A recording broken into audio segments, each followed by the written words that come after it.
something that I was actually expecting to see in LAIC. I wore my Meloetta pin thinking that it was just going to absolutely run over the field, and every single Mew that we saw was the 4 double turbo list. And I'm like, come on, can anybody try this and give it a shot? And it looks like the field today is a little more generous to me. We do see the Meloetta being run, and it's a great way to get very aggressive against these Lugias. You can get that turn 1 knockout with the Alyssa Sparkle, and that's something that they weren't always expecting.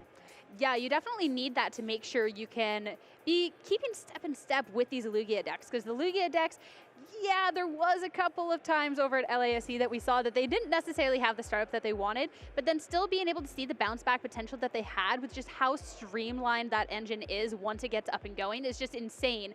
And if all of a sudden you're running just the turbo energy in this Mew, and you're not running that Meloetta, that you can all of a sudden be a turn behind, because that's also a deck that once it can get set back a turn, and then it really hurts. Yeah, you don't want to be taking steps behind in the TCG. This can be very unfortunate. It looks like we are starting to make our way into round number 4. We have our players lined up. Let's go ahead and take it over to the stage. Yeah, for our round 4 here, it's going to be Charlie Lockyer going up against Edwin Arrollo, and this should be a fun matchup. I mean, we've already talked about the Lugias. I mean, it's the Lugia, I'm Lugia. Sure, we've only been here for 2 rounds. I'm sure everyone is sick of hearing us talking about Lugia, but with it being such a prevailing deck, we will see it again. It'll be interesting to see just how it's countered in this matchup, because this could be a tricky one.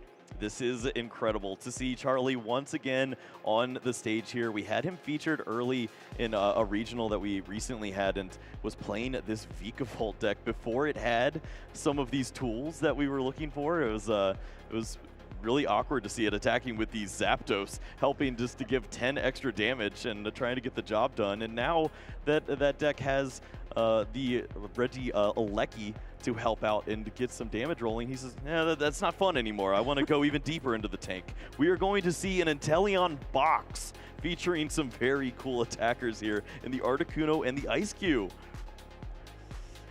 And also featuring other things, not going to be too relevant in this matchup against Drapion as well. Just making sure that we are good for whatever is coming out here in the play. And there's a couple of different box-style decks that are out there. I mean, Lost Box, we just saw it. There's a couple different iterations of it.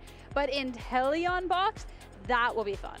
Yeah, and you got to keep some jelly in that box. It's going to load up to have plenty of play here. The Articuno is going to be featured there, and that adds up to some very cool math.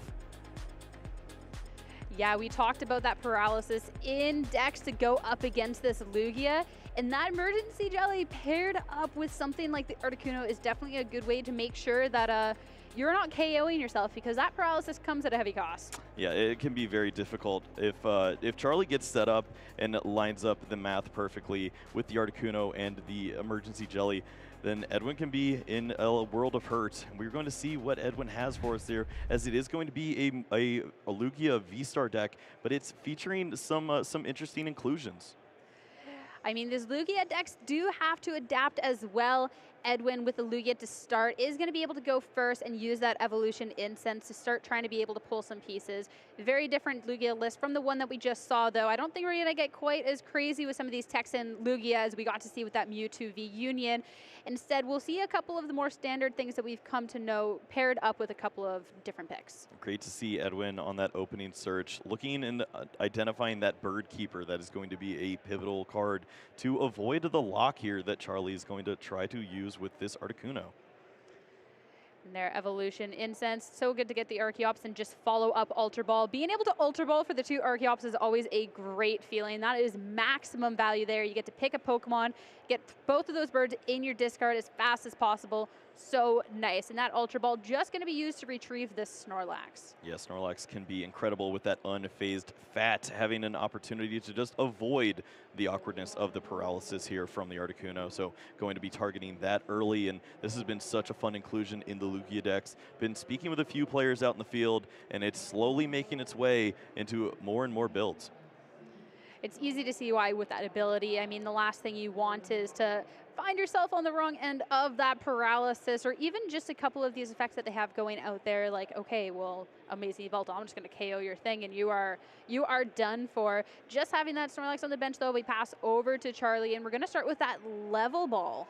Yeah, Level Ball going to be searching out for the Sobble there. We know how important it is to get the ball rolling and get these Pokemon into the active spot. You have to have the Sobble there so you can use Keep Calling, get multiple Sobbles down. Eventually that opens up the avenue for those Drizziles to keep this deck in the mix. You need a couple of energies onto the Articuno, so it's going to stay safe on the bench. And the fact that this is an Inteleon build, you want to make sure you have as many of those Sobbles down as possible, because that's going to be a great way to be searching and going through your deck. We could also see the evolution line of the Sobble being featured in a matchup like this, just dealing more damage to a Pokemon like that Snorlax. Maybe you can get the Aqua Jet rolling and start taking knockouts that way. Now that all the Sobbles are here for a party, back over to Edwin. Illusion, Incense, good chance to go through the deck. Both of the Archeops are in the discard, but you can always grab that Lugia V-Star to make sure you have access to that Summoning Star to get started up and be able to throw them right onto your bench. The last thing you want to do is have a slow setup to let Charlie get this opportunity to get those energies onto the Articuno to start swinging first. Yeah, I misspoke. It's the Aqua Bullet eventually that would get the job done here. But yeah, the Lugia V-Star, fantastic to find with the Evolution Incense. Double Archeops going to make its way down here. And that is the promo stamped one. Very nice to see that Archeops down. And that will lead to plenty energies. But I don't know if this hand has much else going on. This is maybe a little slow. Might need to see some prize cards from Edwin to help out. A little bit of a debating. And it'll be the Aurora Energy. Going to ditch that Pumpkaboo and just attached onto the Snorlax on the bench before going for this Primal Turbo to be able to attach these energies straight from deck. You can imagine if Edwin had a decent hand here, maybe we'd see a card like that Stoutland V being played in this spot. Would be able to get that down, use the powerful energies. Not sure if the reach is there for that just yet, or doesn't want to take a risk at being locked up in paralysis. Yeah, those Stoutlands are so good against these one prize decks, and just the fact that if you can take that KO with that double dip Fangs, that you're able to grab a second prize card, a great way to make sure that you're going to get ahead in this prize trade, and that you are not finding yourself in a position where you just can't take enough of these one prize attackers, and that Sobble being the active, the fact that there is Pokemon with such low HP, it could be something potentially later on, but for now, just make sure no paralysis shenanigans and have the Snorlax come into the active. Well, I do get worried when I see Snorlax early in a game like this. You have to wake up in spots like this, and we're not going to see this happen. You, of course, have to flip 2 coins to wake up from the thumping snore, and that is not happening right now. So going to be stuck in the active spot, looking for a way to switch out potentially, and that could be tough to find. This hand wasn't very strong. Yeah, sure, you're taking the 1 KO onto the Sobble, but there's still 3 more on the bench. That's the fun of the Sobbles, and then the Drizzile going to be put down for the Evolution to get that Shady's dealing in. Charlie just going for a fast setup at this point. This is strong because you have the Drizzile, of course, that you can fall back on in all of these opportunities. Just having the consistency that we haven't seen in a long time. This, of course, was an engine that was featured with the Arceus for so long, and that Irida is a great card to see back in the format once more. Getting the job done here, it can help search out these additional item cards to start getting this strategy lined up, and that's exactly where Charlie wants to be. Yeah, you get a water Pokemon, you get an item card, and considering with these water Pokemon, you are in a great spot to be grabbing another Drizzile. That's what we're going to see it really do here. So then you can just go for another Evolution, another Shady Dealings, just keep going on. This is such a great combination. There was a lot of talk when we had this card first introduced of, do you Drizzile chain? Do you try to get to the Inteleon as early as possible? Or do you slow down here? And it looks like Charlie going to take a slower approach, value the Shady Dealings. And are you kidding? It looks like Snorlax is waking up here. That is not what Charlie wanted to see. We've seen a lot of the Snorlax getting that double head rolls and being able to wake up. Those at home, it doesn't normally go down like that. This is a pretty lucky roll to make sure the Snorlax is awake and can start dealing some damage back in retaliation. Make sure this Articuno can get taken care of. Edwin has the Bird Keeper in hand. When did that happen? It just off the top? Hey, you need there's a lot of skill in the Pokemon TCG, but sometimes you need that little sprinkle of luck too to make sure that you are all set up. There's another prize taken now. The Snorlax back to being asleep. Well, Snorlax is definitely doing their job, and This is unfortunate for Charlie. Gonna try to see if there's a way to accelerate this turn. Certainly could be lined up with a card like Raihan. 2 of are featured in this list. So maybe we could see the Inteleon work that in, and we could see potentially a knockout, at least 120 damage, and maybe you work in a quick shooting sometime.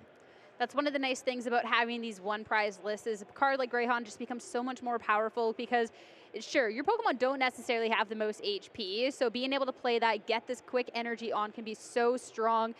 And that compares so nicely with the Inteleon that does need 2 to go for this Aqua Bullet and start dealing some bench damage as well. This is what the deck is built to do. Just sacrifice these early prize cards, make use of these special fringe supporter cards that can benefit in spots like this, and you're really just looking to remove this awkward threat of the Snorlax. Once that happens, you can go back to the Articuno and try to lock in that typical strategy that Charlie has been using to get to 3-0 at this stage. Yeah, you can't let that Snorlax just keep milling around doing its own thing. You want to make sure you can get that out of the way so you can do what your deck was designed to do. Now Capacious Bucket coming down on Charlie's end just to grab some water energies. Yeah, Shady Dealings, so beneficial, being able to get those extra item cards, and I'd love to see at least one more Drizzile that could be a nod towards a quick shooting Inteleon. The math lines up so clean if you're able to just attack in for 120 and then take that Pokemon on your turn. Your opponent has to then promote into you, and maybe we could see more knockouts happen from this Inteleon later on. Play that Capacious Bucket as well as a Rescue Carrier.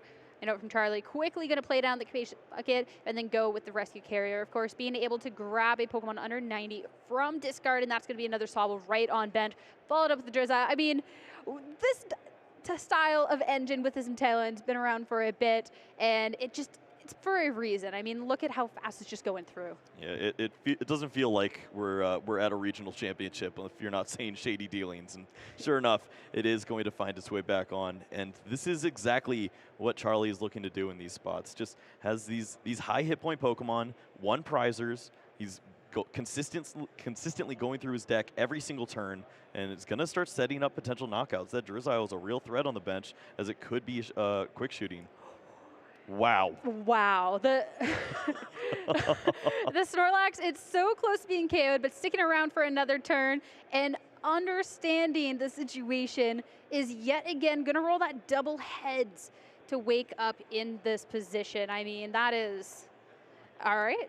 I thought that Radiant Jirachi was the only Pokemon that could flip double heads, but sure enough, Snorlax showing off here on stream, getting the job done, waking up multiple times in a row now, and once more is a threat with that thumping snore against the only real threat right now in this Inteleon. Yeah, and it's putting in the distance for being that main threat too. That's for certain. Being able to eventually just close out a 3rd prize and just hopefully do enough distance that you can maybe try and close things out after that. You do have to be careful though, because with Paralysis Loop, that would be a tough situation. Going to be able to use the boss's order, bring up that Articuno, and then just go for the KO. Yeah, understanding that the threat here is the Articuno. Worried about that. Of course, the counts on the Articuno are a little bit scary. You see that, well, we see that there are 3 in the list, and it will be easily searched out, likely by way of a quick ball. Yeah, but it's sure as soon as one goes down, another is going to come out to just make sure that there's going to be this pressure. Make sure that, yes, when I need this Articuno in play, I'm good to go, because telling everything else not going to do quite enough. But here it is, Radiant Alakazam. A couple of fun Radiant Pokemon making their way to the stage, and it will be this ability, Powerful Spoons, move up to 2 damage counters from one of your opponent's Pokemon to another, and that's going to take care of the Snorlax. Yeah, of course. This is a great way to close out on Pokemon that are stuck in the paralysis loop. But, you know, you can just remove that Snorlax right there with the Painful Spoons, and that is something else. Edwin was not expecting that, and you can see that as he now decides who to promote into the active right now when Charlie hasn't even attacked yet. That's so nice. You think that, all right, well, this turn's going to be used up to take care of the Snorlax. The math was good on my end. It had 10 HP left. We're in a really nice spot just to see this Radiant Alakazam come down. Oh, wow. And now Charlie can just keep going on. Inteleon onto the Drizzile to just go for that Shady Dealing to grab 2. I mean, Sure, maybe not the cleanest of starts with the fact that the Snorlax has done so much damage, but really, he's still going on forward. Yeah, we can see that Charlie even feels comfortable going for the next Shady Dealings, just getting even more resources available, eyeing up a card like that Raihan, understanding that eventually that this Inteleon will fall, and then if you have the opportunity to attack with that Articuno, that's how you get the ball rolling here. You get the emergency jelly, and things get scary. Yeah, once you get that setup going, if there's not necessarily a way to break it, I mean, that could just be game on the spot. If all of a sudden these lists don't have a way to be able to counteract that, you could be put in a really tough situation. And sure enough, it's going to be that acceleration onto this Articuno to start getting ready to go. Yeah, we see the wash energy as well on that Articuno, just making sure that nothing is going to get in the way of this interaction right here. Wants to continue to use Wild Freeze and not be removed from play by any awkward shenanigans. Just get rid of all of the additional effects that could come down from an opponent's Pokemon. Yeah, after how long it's taken to get this engine up and going and having that Articuno, and you want to make sure that once it's promoted, that is done. That is it going on. Now, just looking on through, just to decide what to get with this other Drizzile. Yeah, this is where you just want to go for some additional consistency, I feel like. Just make sure that your hand continues to have play. And looks like the Ordinary Rod is going to be featured. Maybe felt a little awkward with the fact that one of these Articunos, oh, actually 2 Articunos. Yeah, that definitely needs to be resolved right here. Yeah, make sure that you have some attackers to be following up with. You have another Articuno in here, and for good measure, why not Palpat as well and get 2 of these Raihans back into your deck? Yeah, I think the other Shady Dealings Inteleon is available in the hand, obviously, after the use of a scoop-up net, so going to have plenty of play on the following turn. See Boss's orders, too, so Charlie should be able to pick his spots in this situation and start locking in the freeze.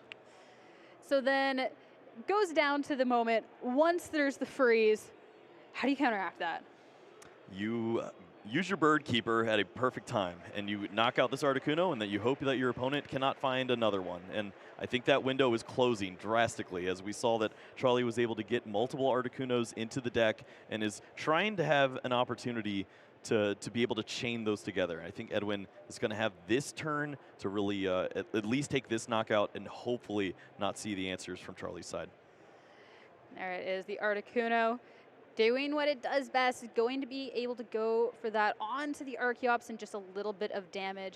And trying to set up, I mean, that is a way to start getting set up. It's that Stoutland V that we've talked about. You don't want that to be locked, but if this is the opportune moment, you can see an avenue here. This is Edwin is sitting at 3 prize cards. He's trying to steal an additional one here. The Stoutland V is getting charged up with all of the powerful energies. Doing the math for not this Articuno, but maybe another Pokemon down the road. And I'm now curious if after this Articuno falls, will Charlie be able to continue a chain here and lock in this Stoutland, or is there going to be one more turn where Edwin could find a prize card?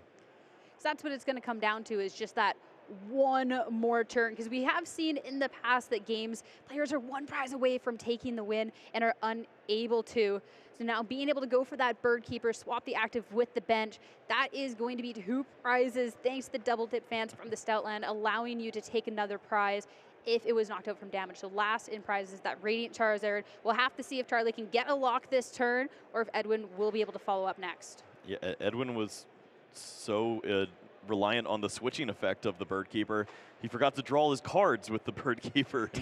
Charlie had to point at the deck and say, hey, do you want those? Like, you kind of have to draw those if you want to keep playing the game. And sure enough, we see that resolved. And now Charlie, with the biggest turn of the match so far, Articuno with a Raihan is going to have to be the play. Of course, we saw the Inteleon with the energy down, so that will be able to retreat. Sure enough, Raihan ready to go, and an additional card can be searched out here. Have to think that the pieces will be lining up with the emergency jelly. Just curious if the rest of the hand is ready to go too. Yeah, at least being able to have that Articuno, have the Raihan, have the energy. You're so close to being able to piece this all together. And the fact that Edwin only plays a 1 of that Bird Keeper, you have a second chance of trying to put Edwin into this lock. Of course, you do not have to reveal the card from that Raihan. You can just put that straight into the hand. But Why not? It's a really good card, Scoop Up Net. Let's go back in. Hey, I mean, sometimes this is just how it's going to be going. Evolution with the Drizzile. Going to use that to grab the Irida, I believe? Yeah, and that's just going to be to hold for next turn to make sure that Charlie will be able to draw into the cards like that Emergency Jelly. And that's such a strong play here. We see the Articuno now being promoted. That Wild Freeze going to start to slow down the Stoutland V and try to avoid prize cards for the rest of the match. And that's such a tough blow, too. If Edwin can find some way out of it, if Charlie's unable to quite get the emergency jellies when needed to not be able to keep up this paralysis, I mean, maybe there's a way, but one prize away. One prize. So close. We saw the use of the Snorlax was something that was very beneficial in this matchup, but maybe it was slightly misused. It was used before the paralysis was even coming into effect. So we saw the prize cards falling early. Maybe an early Stoutland and then following up with the Snorlax is a better way to go about this, as we see that the resources might not be here to close out a match. Yeah, that way too, if you Stoutland to lead before the Articuno combo even goes up, you don't have to worry about the paralysis. And there wasn't really that threat of paralysis at that moment, right? Yeah, this is definitely a live and learn situation here. But of course, I don't want to count Edwin out just yet. We don't see the pieces from Charlie, even though he is holding on to the Irida. And you still have to sequence everything perfectly. Yeah, and if at any moment you're missing a piece, that could all fall apart so quickly. Considering there's the Drizzile and the two Snobbles, that, you know, there's kind of enough here that once you string things going along that maybe it should be fine, but we all know how sometimes that the TCG can be. Yeah, you can have all of these openings here. We see that the Drizzile is down, the Sobble is ready to go. So as long as there's a way to evolve those, or if you have the supporter in hand to go get the right cards, you will have opportunities. But we've seen Marnie just completely shut down games, and Edwin has an opportunity, even if it's not this turn, eventually could find the right time to close the hand down for Charlie. Yep, and just a pass, of course, as there's nothing that the Stoutland's able to do. The Birdkeeper's used up. There's not really much going on to send back over to Charlie to try and keep things going.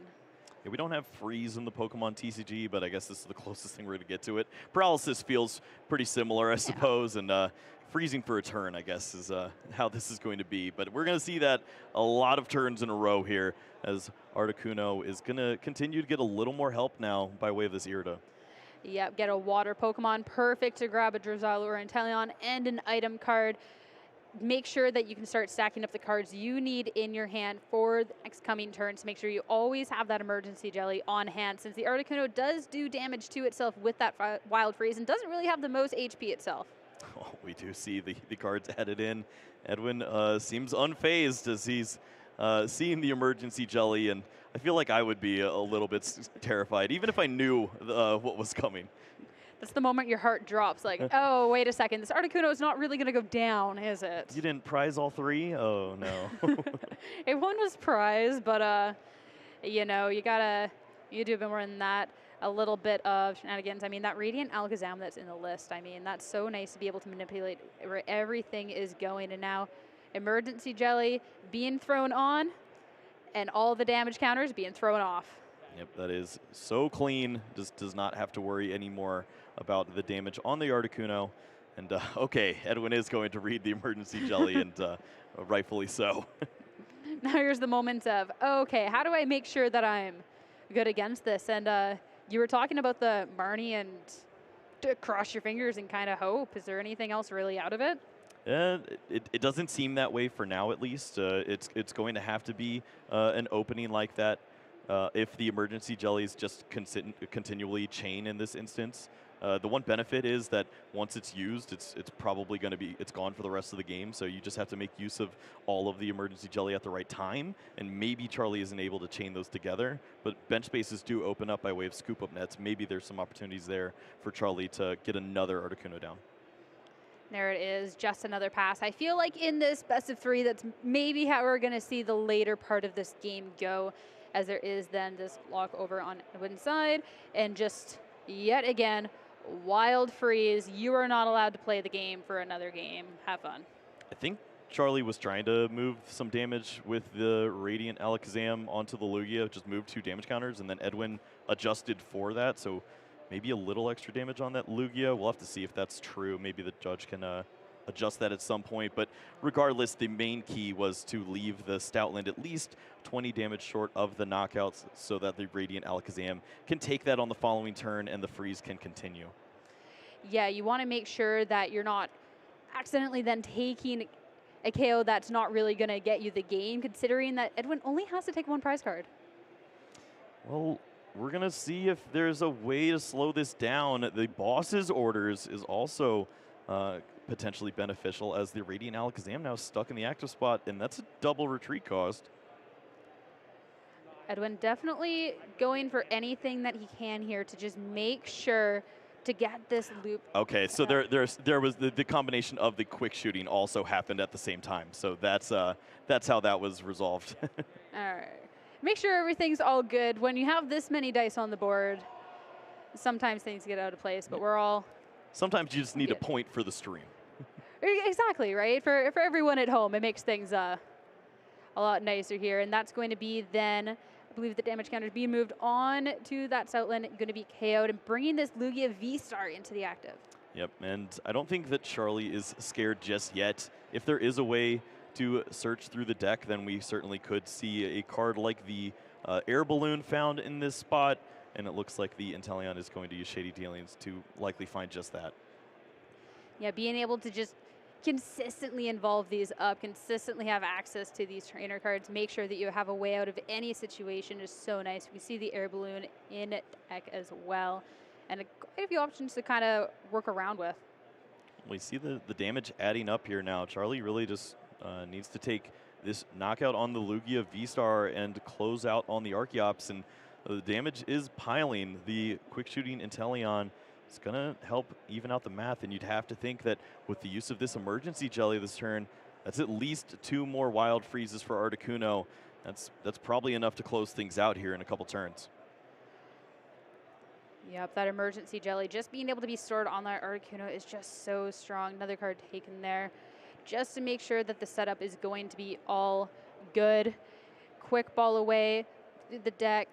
Pick up another Articuno just to make sure that things get weird. You still have one that you can rely on. You're not going to be all of a sudden out of emergency jellies and can't really attack with your active. I think the only thing that worries me at this point is my opponent's boss's orders count a little higher than we've typically seen from other Lugia players. If that's an issue, then maybe you want to make sure you have these energies available, and we do see that training core coming down now. Charlie really thinking of everything in this stage. Got to make sure too, because you're so close to making sure that this is completely locked down that you don't want to accidentally miss a step here. Still in game 1, and just at the point at 25 minutes left. So this game is definitely been going on. Now that retreat out with the Air Balloon, so that Articuno can go yet again with this Wild Freeze to make sure this Lugia is paralyzed.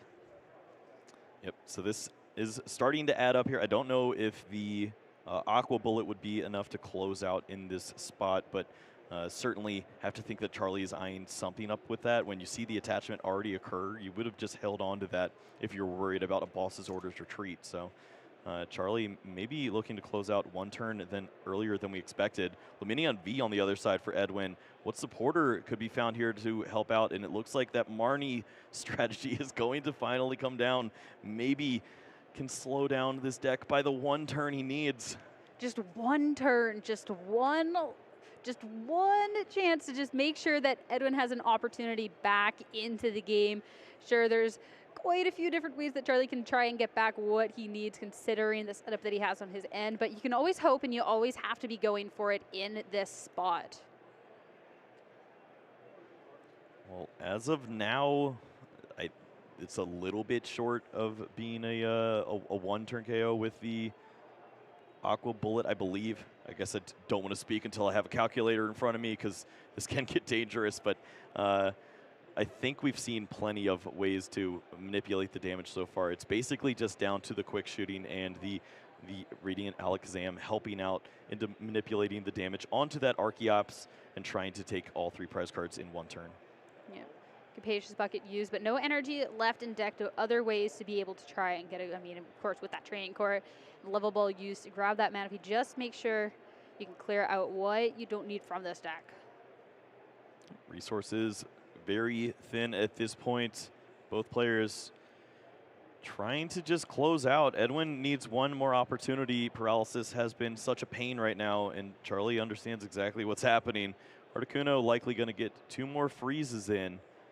And is there one more attack lined up? Maybe just one freeze and the Inteleon could get this done. We'll see where these quick shootings go.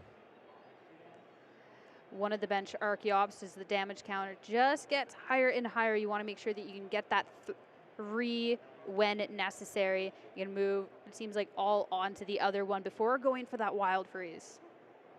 Yeah, all right, well, we can see it lining up here. We see the 110 damage onto the Archeops. Quick shooting in combination with the Aqua Bullet would be able to take the knockout on the bench if we did not see a card like the Manaphy come down. And Lugia has plenty of damage on it right now, so a 1-turn clock here for Edwin. Stuck in paralysis, has to feel so difficult in this stage. Just would love one more switching effect. It's so frustrating too, because you've been so close to taking this for so long, but you just can't close it out. And of course, that's what a deck like Charlie's is aiming to do, is make sure that it's locked down, like they can't get that last prize. But when you're just 1 prize away, it hurts a little bit more than when it's the 3 or 4. Yeah, absolutely. And we see Edwin, I was looking at his counts. The Serena is in the hand, which isn't exactly what you'd like to see. At least there are 2 bosses orders in the deck, so maybe one more opportunity to stall and try to buy some time, but this doesn't feel great, and I don't even think the resources are available to even find that card right now. No, kind of just picking through the leftovers. We could be done in the moment, capture energy, inputted, but instantly just shuffling the deck. I mean, not going for anything else. And it will be that Serena being played just to get 5 fresh, just to see what could potentially be done. Yep, Lost Vacuum is found off of this. If only the air balloon and a boss's orders in combination at the same time. Maybe we could see something cool happen here, but this is starting to look like the last turn of game number 1. Yeah, it's looked like it's been the beginning of the end here for a while, considering just how this has managed to been able to play out. And with the pass and it going back over to Charlie, this is where you can get the trip suit and just quick. I mean, look how fast he's playing that. He's like, I got this win, just let me clean it up. I'm just like, I got this. And after a long game 1, we finally have our one person to at least get a win. Congratulations, Charlie. But we still have another game to play out. But whew, that was tough. Yeah, that was. That's exactly what the deck is looking to do, though. You set up this game plan where slowly but surely your opponent will no longer get to play Pokemon with you. And if you do just that and do that consistently, you're going to find yourself in the winning column more times than not. 3-0 so far and taking a huge win here. And especially when you're playing 50 minutes, and if you're able to take a 30-minute game 1, it's probably pretty difficult for your opponents to find 6 prize cards when they're on the clock like that. We're going to have less than 20 minutes to get game 2 done. Yeah, at least on Edwin's side, Lugia can be a faster deck, so it will, as long as you can get that set up, get those Archeops, you can have a couple of those options. Just has to then rethink about how you're going to use those options to be able to try and close out a game 2, to at least bring it into a game 3. There is the Stoutland we saw, there is the Snorlax, but in what combination to put them down when? Yeah, I think it's very important that Edwin finds the Stoutland first and goes for that. Gets aggressive and takes multiple prize cards.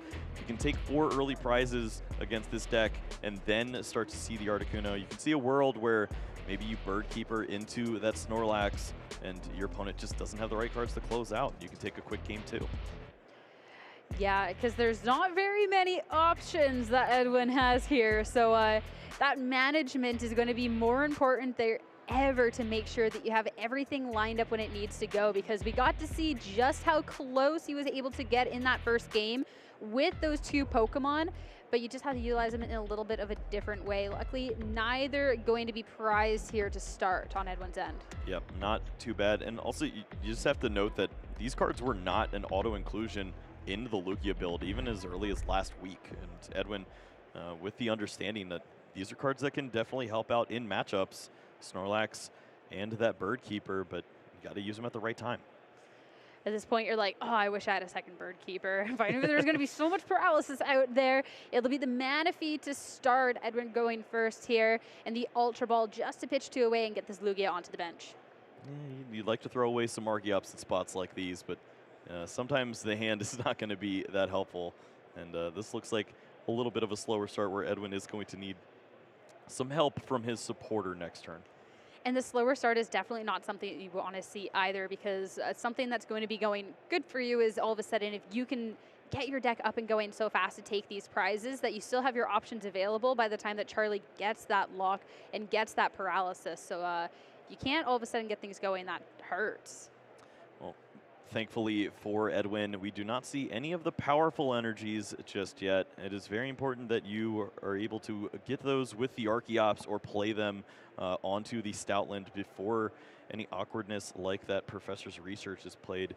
If you lose any of those, it can really mess with the math, and maybe you don't one-shot an Articuno. Yeah, and just energy on a board before Edwin passes over to Charlie to get things starting to set up. Irida is the supporter for turn. Definitely a way to get things rolling, get a water Pokemon. We got to see that Inteleon Engine, just how strong it was the first time around, and not surprising that we're going to see the Sobble right in the front of the deck. And do account, make sure we're all settled, we're all good.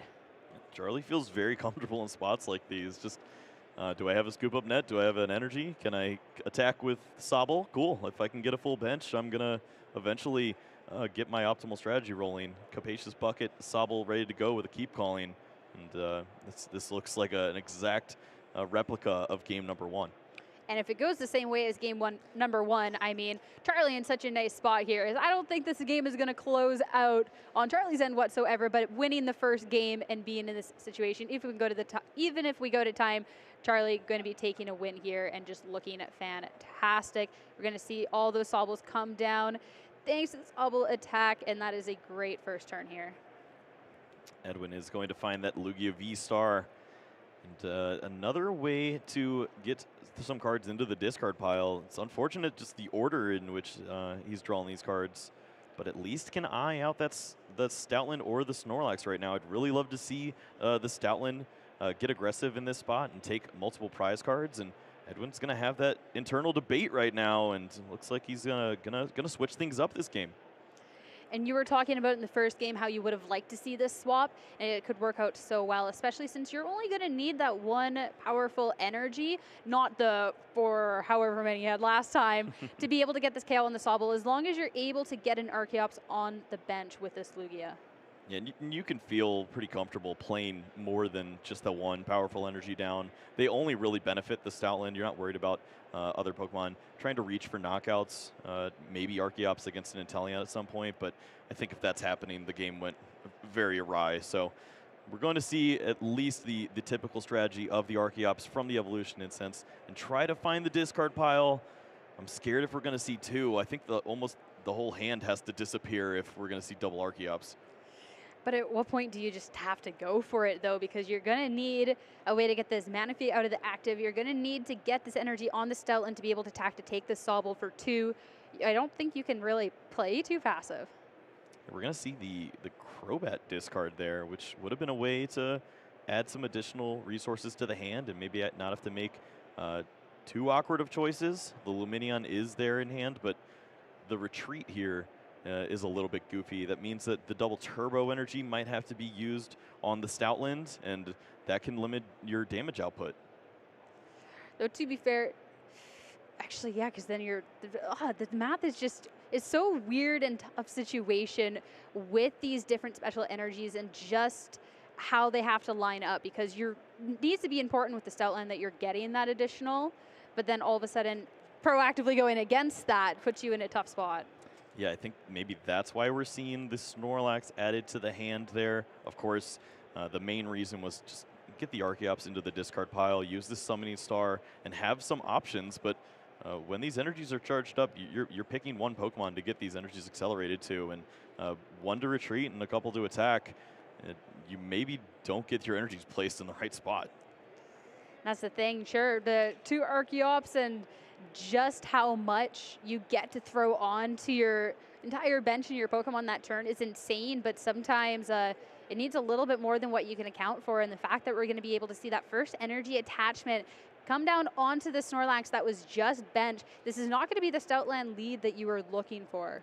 Yeah, of course, this opens up for, I guess, a slightly cleaner bench, because you'd rather have a Snorlax down than a Crobat V. Crobat V is not going to be very helpful in this case, but I think if you just go with a very aggressive line with that Stoutland, maybe you do take the prize cards you need to close out in a reasonable spot. You're just asking for too many turns when you go with this slower approach, but we've seen how powerful this Snorlax is. At least going to start taking some knockouts here and start putting Charlie on a clock.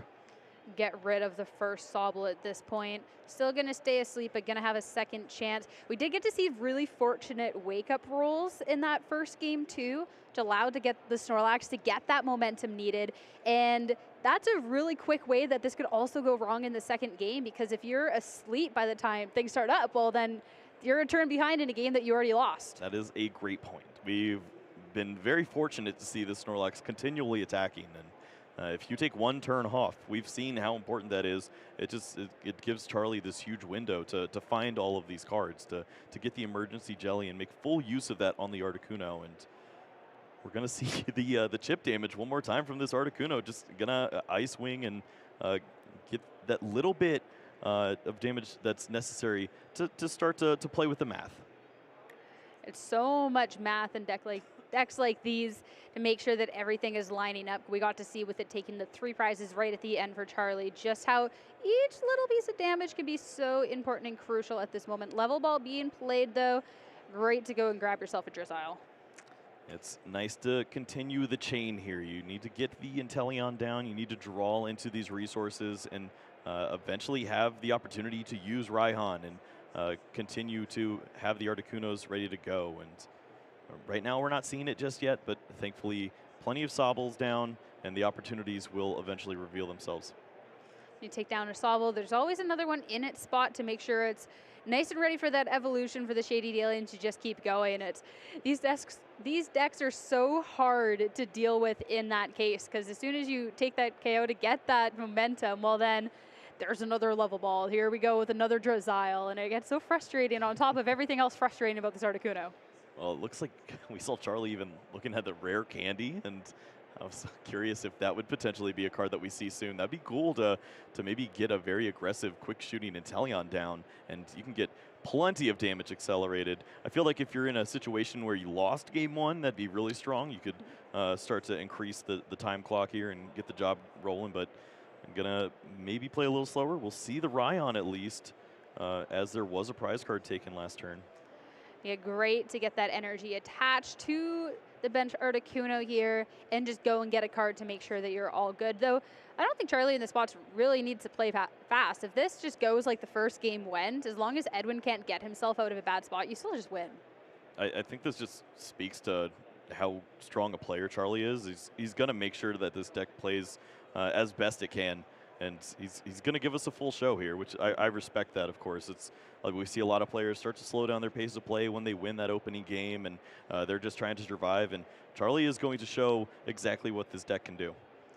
Yeah, make sure that we get to see in full display just why Lugia might not be the top dog this weekend, and one of the many ways that players like to try and counter it, because players going into this week kept talking about all the barrage of ways that could be used to counter the Lugia. I think some of them don't work, but it's apparent that this one is.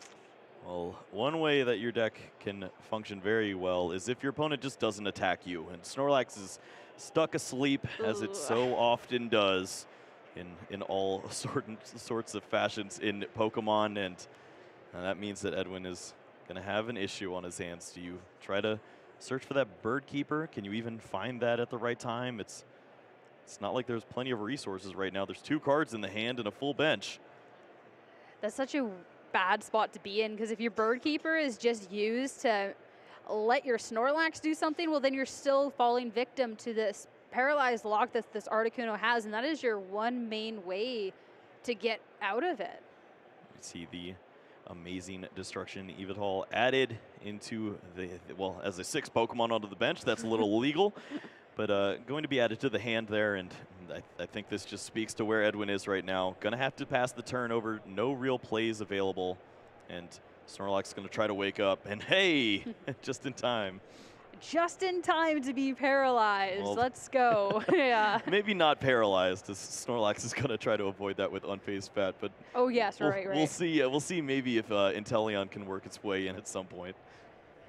And see if Snorlax can just do enough damage here before it gets taken out with the damage that Charlie's able to do, because Snorlax, it did take 3 prizes last time around before it finally fell victim to just this damage that kept slowly building up over time. It just wasn't quite enough. Boss's Orders, though, this is a Pokemon that can be paralyzed. It doesn't have that Unfazed Fat to keep it nice and protected. There you go. Yeah, this is going to be perfect. This is a Pokemon with high hit points. You can manipulate the damage that's placed on it if you find that Radiant Alakazam at some point, and I expect to see some damage being placed here with that quick shooting onto the Manaphy. If you can remove that, then maybe that opens up avenues for where you can place even more damage later with the Aqua Bullet. So just remove that Pokemon from play if you can, and then you can start to keep chipping away at that Snorlax perhaps. And then, yes, there is the Birdkeeper potential, but at the same time, that is then you've only taken 1 prize and you have to be using your out. And Emergency Jelly, I mean, Charlie just seems to have everything going right for him at this moment. Then Emergency Jelly on the Articuno to make sure that we're set. Energy onto the bench. You have that other Articuno basically ready to go, just 1 energy away. You have the Inteleon, and only 7 minutes left in the round for these two.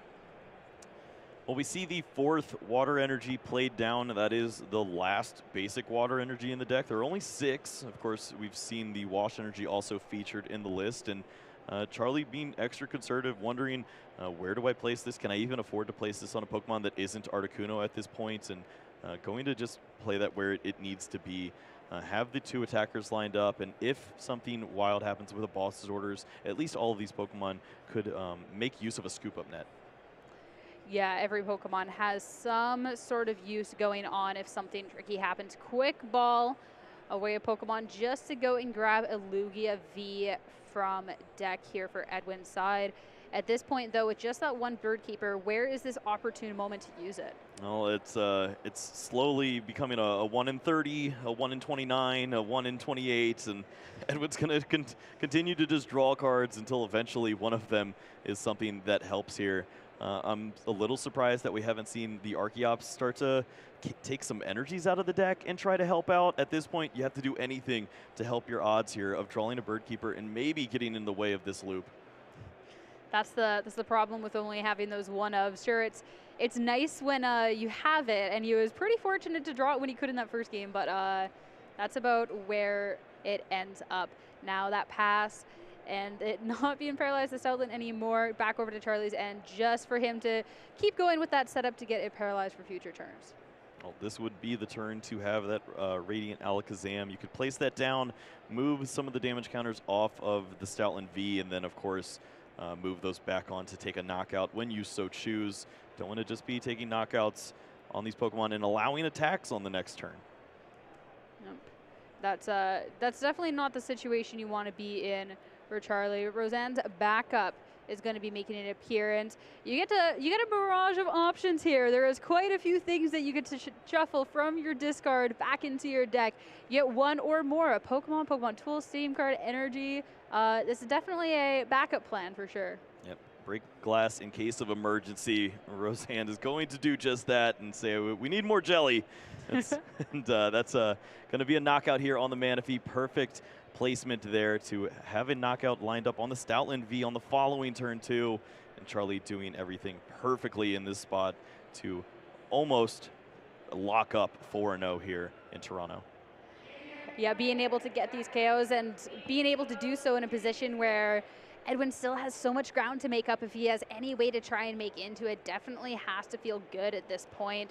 That's exactly what you're hoping for, because the last thing you want is something to go wrong and you only had, your opponent only had the 1 prize to be able to close things out. So one thing I would have liked to see from Charlie maybe was not taking that knockout on the Manaphy just yet. Place that damage somewhere else, because this opens up a bench space, and this means that the Lumineon V could come down and find a supporter for Edwin, and that's what he's been dying to see lately is, can I just get a Birdkeeper and attack some of these Pokemon, because this is getting ridiculous. Maybe feeling confident that even with a Birdkeeper can follow up and lock, but it doesn't. Oh, there is right at the beginning, so kind of easing out. There we go. Luminion V in hand will be able to go and grab that Bookkeeper. We do see that pulled up to the front there, and this also it just doesn't line up perfectly. If you're taking a knockout here on the Articuno, it's already got damage on it. I suppose you're going to be getting a one-hit knockout on most of these Pokemon anyways, but you like to make your opponent have to use all of the emergency jelly to full effect, and it's not going to be happening this time around. That little window of opportunity here for Edwin, instead of having to go for that 1 in 28, 1 in 27 chance to slowly draw through the deck, to be able to have that out to try and set something up here. We're going to see with that Primal Turbo a lot of powerful energy going to that active Stoutland. Well, Edwin has a plan. He's going to get those energies down, have an opportunity to maybe take multiple prize cards here, and hope that Charlie doesn't have the answers, but you have to think at this point, Charlie's been setting this up for quite some time.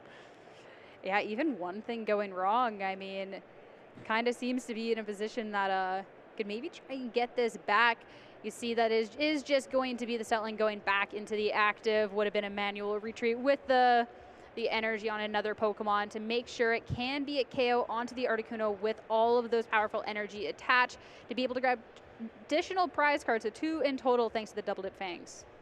Well, with the damage placed on the Stoutland V right now, certainly you could see a knockout happening with the Radiant Alakazam or the quick shooting to close out on that Pokemon. But then the promotion happens, and if we see the Snorlax promoted in that spot, then that'd be pretty awkward. And there it is. It'll be the Radiant Alakazam to make sure that this Stoutland is, you get your 1 attack and you're out, and the Snorlax going to be promoted here. Sure, it's not going to be paralyzed, but still taking damage is, that's the kind of the last leg that Edwin has to stand on here. Well, I think Charlie's going to try to avoid that if he can. If there is a way to switch a different Pokemon into the active spot, you'd think that that would be the strategy. Palpad going to be the play here. Boss's orders eyed up immediately. And if there is one more additional deck search, potentially could see a different Pokemon in the active spot here, and that would be a disaster for Edwin. Yeah, and time ticking away. Just 1 minute left between these two players, and still half the prizes to take on Edwin's end. Definitely hurts. The cards just weren't lining up there in the opening of this game. Couldn't find the retreat on the Manaphy and get the Stoutland going early on. And honestly, Charlie had the answers with the Wild Freeze very early in this game. Going to see the boss's orders there on the Luminion V, and that's a couple more turns of paralysis. Yup. And the fact that there is no Birdkeeper threat on the horizon is safe to bring up and make sure that, yep, this is going to get locked, this is going to be stuck here, and I can just go ahead and do what this deck does best and make sure that you can't play the game, and I'm the only one that's allowed to have any fun at this at all. Edwin's last bit of fun might be at Marnie's party. Maybe could slow down the hand here for Charlie and avoid some resources, but he's going to get some bad news in about 6 seconds. Yeah, and considering there's not really an out that's already been used, considering you still have 3 turns left, going to time here is just going to be a game that is just said and done, minus anything weird coming out from Charlie. But Charlie has done a fantastic job of piloting this deck and playing it all out, and would be amazed for anything weird to happen at this point.